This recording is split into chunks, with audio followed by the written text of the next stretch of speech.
I was 26 when my mother had her vision. She called me at 7 a.m. on a Tuesday, breathless with excitement. "Adanna, the Lord spoke to me last night, clear as day. He showed me your husband." I sat up in bed, my heart racing. My mother was a prayer warrior, a woman whose knees had worn grooves into her carpet. When she said God spoke, people listened. "Who, Mama? What did you see?" "His name starts with J. He's in ministry. He'll come from within the church. The Lord said your season of waiting is over." I wanted to be skeptical. I really did. But my mother had never been wrong before. She'd prophesied my job at the law firm 6 months before I got the call. She'd known my grandmother was sick before any doctor confirmed it. If she said God showed her my husband, then my husband was on the way. What I didn't understand, what nobody told me, was that even genuine prophetic words can be contaminated by our own desires, and my mother wanted me married almost as much as I did. His name was Joshua. He was the new associate pastor at our church, brought in to lead the young adults ministry. 32 years old, never married, good-looking in that clean-cut ministerial way. The Sunday after my mother's vision, I watched him take the pulpit for the first time. He preached on purpose and patience, and when he made eye contact with me during the altar call, my mother squeezed my hand so hard I thought she'd break it. "That's him," she whispered. "I feel it in my spirit. He's the one." I wanted to tell her she was jumping to conclusions, that just because his name started with J didn't make him my husband, that we hadn't even spoken yet. But another part of me, the part that had been single for 26 years and watched all my friends get married, desperately wanted her to be right. After service, my mother marched me straight to the receiving line. "Pastor Joshua," she said with all the subtlety of a sledgehammer, "this is my daughter Adanna. She's a lawyer, single, very devoted to the Lord." I wanted to evaporate on the spot, but Joshua smiled warmly, shook my hand and said, "It's wonderful to meet you, Adanna. Your mother's spoken highly of you." They'd already talked. Of course they had. Joshua called me that week. "Your mother gave me your number," he explained. "I hope that's okay. I'd love to take you to coffee, get to know you better." I should have felt excited. Instead, I felt ambushed. But I said yes, because saying no would mean disappointing my mother. And disappointing my mother felt like disappointing God himself. Our first date was nice. Joshua was polite, well-spoken, clearly devoted to his calling. He asked questions about my work, my faith journey, my family. He paid for everything and walked me to my car like a gentleman. But there was no spark, no connection beyond surface pleasantries, no moment where I thought, yes, this is the one. I told myself chemistry would come, that real love was built on friendship and shared values, not butterflies. My mother asked for a full report that night. "He's nice," I said honestly, "but I'm not sure." "Nice is good," she cut me off. "Nice is what lasts. Butterflies fade, Adana. Character doesn't. Give it time. The Lord doesn't make mistakes." So I gave it time. We went on more dates. We prayed together. We did couples devotionals, even though we weren't technically a couple. 6 months in, Joshua asked if he could court me officially, in front of my parents, with their blessing. My father looked uncertain, but my mother was glowing. "Yes," I heard myself say, because what else could I say? Everything was moving according to the prophecy. Derailing it would mean I didn't trust God. The first crack appeared 3 months into our courtship. We were discussing our future, where we live, how many kids we wanted, when Joshua casually mentioned that he expected his wife to stop working once they had children. "A mother's place is in the home," he said, "especially a pastor's wife. The ministry will need your full attention." I stared at him. "But I've worked my whole life for this career. I'm up for partner in 2 years. Adanna. His voice was patient, like he was explaining something obvious to a child. You have to understand what being married to a man of God requires. Sacrifices must be made. Your career was for this season. Marriage is forever. I wanted to argue, to tell him that my career wasn't just a placeholder until a man came along. But the words stuck in my throat. That night, I called my best friend Simi.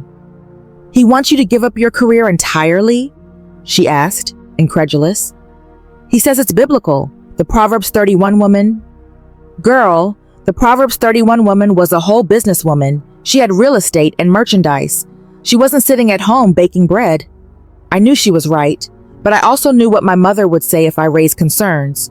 You're overthinking it. Submission is a blessing. Joshua knows what's best.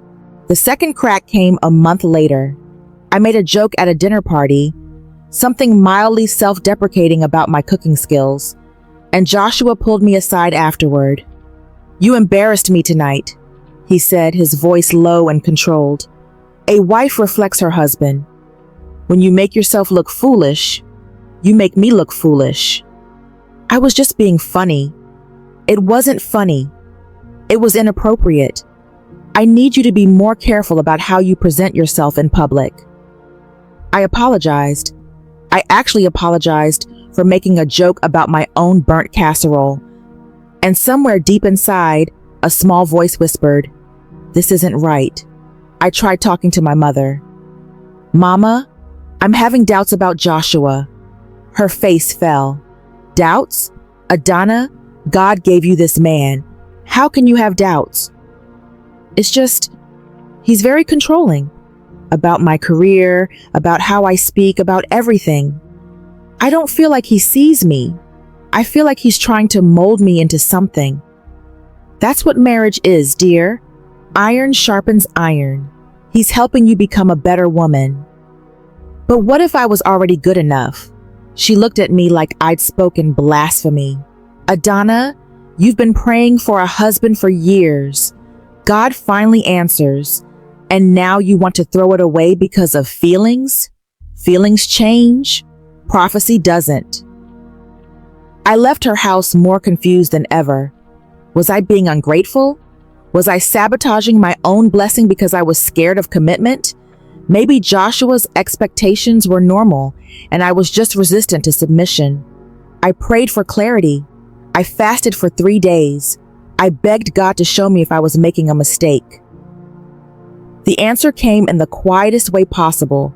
I was at Joshua's apartment, helping him organize his office, when I found the journal. It was tucked in the back of his desk drawer, leather-bound with a broken clasp. I shouldn't have opened it, but something compelled me. The entries were dated from before he moved to our church, before he met me, and as I read, my blood ran cold. He'd written about his strategic plan for ministry advancement, about finding the right wife to enhance his platform, about targeting churches with prominent families whose daughters were of marriageable age. One entry, dated 2 months before we met, read, "The mother seems eager. The daughter is accomplished but naive. Perfect foundation material. 3 to 6 months of courtship should be sufficient. By year's end, I'll have the family's resources and connections behind me." I wasn't a person to him. I was a strategic asset, a stepping stone to his ambitions. My hands shook so violently I dropped the journal. "Adana?" Joshua's voice from the doorway. He saw what I was holding. "That's private." "Is this who you are?" I whispered. "Is any of this real?" His face shifted, the warm pastor's mask slipping to reveal something calculating underneath. "You shouldn't have read that. You were using me. This whole time, I was building something," he interrupted. "A ministry, a legacy. You would have been part of that legacy. You would have been taken care of." "Like a business arrangement?" He sighed, like I was being difficult. "Adana, let's be practical. You're not getting any younger. I'm offering you a life most women would kill for. Pastor's wife, respected, provided for. Does it really matter how we got there? Yes, yes, it mattered. It mattered more than anything. "We're done," I said, backing toward the door. "Your mother won't accept this. She'll tell you you're throwing away God's blessing. Then she'll be wrong." I walked out of his apartment and didn't look back. Telling my mother was the hardest conversation of my life.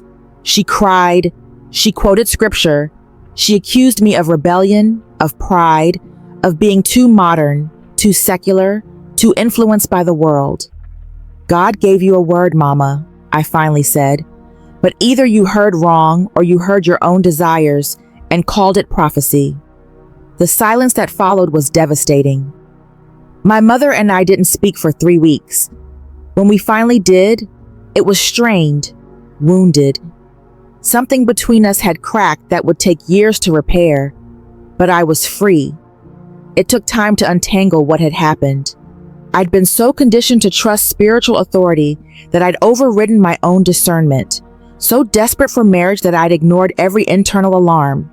And my mother, with the best intentions in the world, had pushed me toward a man who would have crushed me. I learned something painful that year. Not every word spoken over you is from God. Not every prophecy is divine. Sometimes people project their own desires onto the spiritual realm and call it revelation. Even people who love you, even people with good intentions, I had to learn to hear God for myself, to trust my own spirit, my own instincts, my own direct connection to the divine. It was terrifying and liberating. 1 year later, I ran into Joshua at a ministry conference. He was there with his new wife, a woman I recognized from his previous church. According to the rumor mill, they'd married within 4 months of our breakup. She looked tired, diminished somehow. He waved at me from across the room with that same polished smile. I nodded politely and walked the other direction. As for me, I made partner at my firm, started a nonprofit providing legal aid to women leaving abusive relationships, began leading a Bible study for single women, not about finding husbands, but about finding themselves. My mother and I reconciled eventually. It took hard conversations and professional counseling, but we found our way back to each other. She apologized for pushing so hard. I forgave her, understanding that her pressure came from love, even when it was misguided. "I just wanted you to be happy," she said one evening, tears in her eyes. "I know, Mama, but happiness can't be forced, and neither can God's timing." To every woman who's been pressured toward a relationship by well-meaning family, by church culture, by the relentless message that single means broken, you have permission to wait for what's right. You have permission to trust your own discernment. You have permission to say no to a good man if your spirit says something is wrong. Not every open door is a door God opened. Sometimes the enemy uses our desperation against us, disguising traps as blessings. But here's what I've learned. The God who loves you will never ask you to silence your own wisdom. He gave you that wisdom for a reason. Your mother's prophecy is not your prison. Your church's timeline is not your truth. There is only one voice that matters in the end. And when that voice is truly God's, it will never require you to become less than who you were created to be.